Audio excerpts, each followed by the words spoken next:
Hello everyone, I hope all of you are doing well, and today I'll be doing a video on how can you use Google Slides effectively in your online classes. So especially this will be for math since I'm a math teacher. You can also use the same idea for your other subjects to teach online. So how do you make use of Google Slides, especially during this online classes, for the students to make it interactive? So I have just taken a simple Google slide and just added 5 slides to just show you all how can you make it more interactive.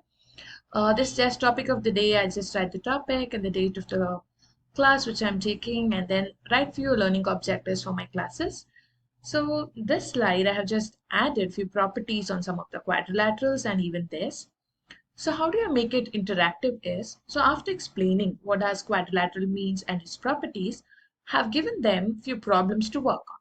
So this is how I have added few problems and I have asked them to try both the problems. So what they can do is, after logging into the slide deck, I'll tell you how can you log into the slide deck later.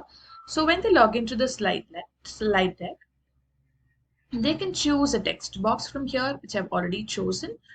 They can choose a text box, click on that and then write their working, like it could be x plus y plus 110, anything like that. So they can make use of the text box, they can add images, they can insert some special features and everything and work on the slides. So this will really help us to look into our students, like what are the solution they are writing, what are the points they're including, what are the working they are going with, whether they're going wrong, whether they're doing it correct. So the slide which I prepared, like one master slide, and then duplicate the same slide so that all the students work on different slides. So think that this is slide ABC. If one of my student is working here, I will be able to look into this slide as well as this one as well as the seventh slide.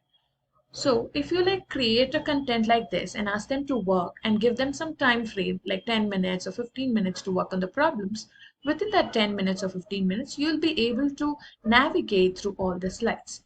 So this will be similar to the classroom norms which we usually follow. Usually in our physical classes, we go around checking the working of the kids.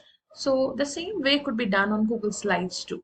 So I will tell you how can you give the link option, the slide deck link to the students so that they join the same slide deck you're presenting to them and they can work on it. So here's an option of share. Click on that and you'll get the option to change that to anyone with the link. Change that, I have already changed it. So anyone on this internet with this link can work on it. So copy that link and paste it in the Google Meet chat or in the Zoom chat which you're using. And when the student click on that link, they'll be able to join the same slide deck you're presenting to them. So you can see their names at top right here. It will pop up here for the ones working on the slides and try to give them edit option while you're sharing. And you can see who are the ones working on slide 5, you're the ones working on slide 6. I usually duplicate the slides depending on the number of students. So if I have 10 students, I'll duplicate the same slide 10 times so that each one of them can work on different slides and I can go through their working each and every time. Okay, so this is how I use Google Slides, and let me know in the comment section on what part of Google Slides or which part of online classes you need more videos on. Thanks for watching. See you all in the next video. Bye bye.